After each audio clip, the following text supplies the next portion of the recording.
Good evening, ladies and gentlemen. I'm Harry Keeling, and on behalf of the Alaskan Aviation Safety Foundation and Alaska Public Media, welcome to Hangar Flying. This evening, we're welcoming back Doug Marshall. Doug is currently a professor at the University of New Mexico State University, and he is, in my estimation, one of the foremost aviation legal experts in the country.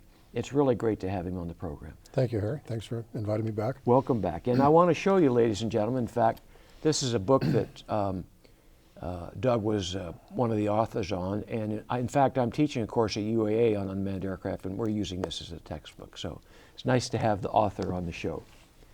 Doug, last week we talked about some of the uses for UAS and why you have such passion for what's happening in the future. But I want to talk a little bit about some of the issues that you hear about.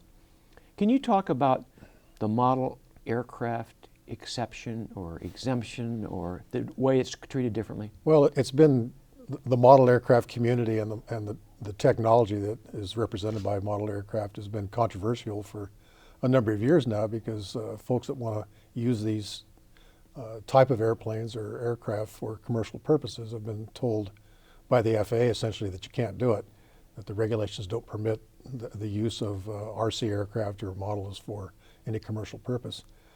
Congress kind of took care of that problem by specifically excluding model aircraft from legislation that was passed about 2.5 years ago. So now the modeling community is free to do what they want kind of under the old guidelines, but without any regulatory oversight from the FAA. So one of the things I think is important is that the audience who might go down and get a hobby store model aircraft, a quadcopter or something, there are ways they can legally fly those. But I think it's very important from a safety standpoint that they understand where they can fly it and where they can't fly it. We had a recent instance out was last summer where somebody was flying a quadcopter in Class D airspace out at Lake Hood. And that's dangerous and a safety issue all the way around. But what you're saying is people can fly model aircraft, but that can't be part of a commercial venture? That's correct. They can fly for pure recreational purposes, just for fun. They can't charge for it. They can't be paid by somebody else to do that. And the reason for that is the federal aviation regulations are safety oriented. I mean, that's why they're in place, is for safety. And as the intent or the use of an airplane goes up in the sense of the number of people that may be involved or impacted by their operation, such as a commercial operation or an airliner, the safety requirements go higher. You know, the safety requirements for Boeing 747, both for design and production and manufacture and the flying of the thing, are higher than they are for a general aviation aircraft for obvious reasons, because there's more risk.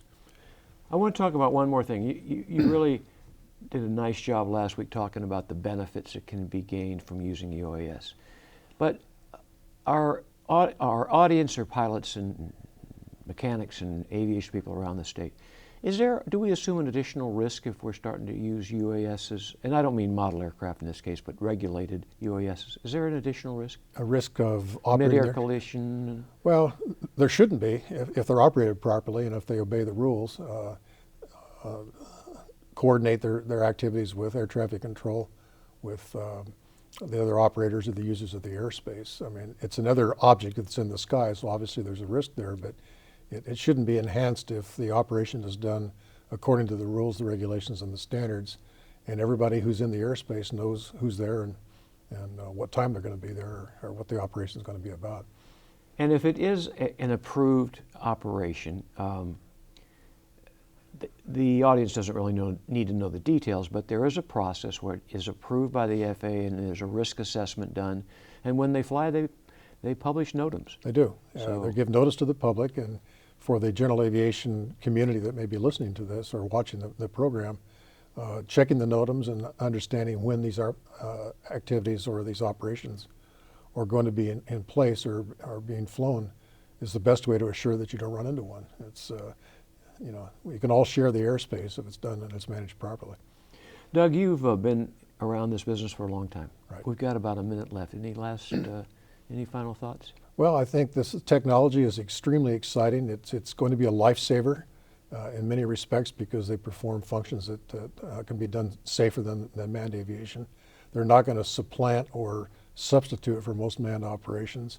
And they can be a benefit to all of us, but through science and through search and rescue operations, for monitoring the environment, for looking at ice jams on the rivers. We heard a presentation on that the other day. There's just 1,000 different uses that are just really, really exciting. Doug, thanks for being on the program, and thanks for the work you do in this field. Thanks very much. Ladies and gentlemen, I hope you enjoyed tonight's program. We're going to continue to have more programs the next couple of weeks on unmanned aircraft or drones. I hope you'll tune in. This is an important thing that we need to approach together. And also, ladies and gentlemen, I want you to keep in mind the Alaskan Aviation Safety Foundation is member supported. If you haven't joined for 2014, please do. You can go to our website. It's on the screen there, aasfonline.org. And renew for 2014, and pretty soon we'll be sending out our membership letters for 2015. With that, you can support programs like this, and we can all fly safer together. Until next week, fly safe.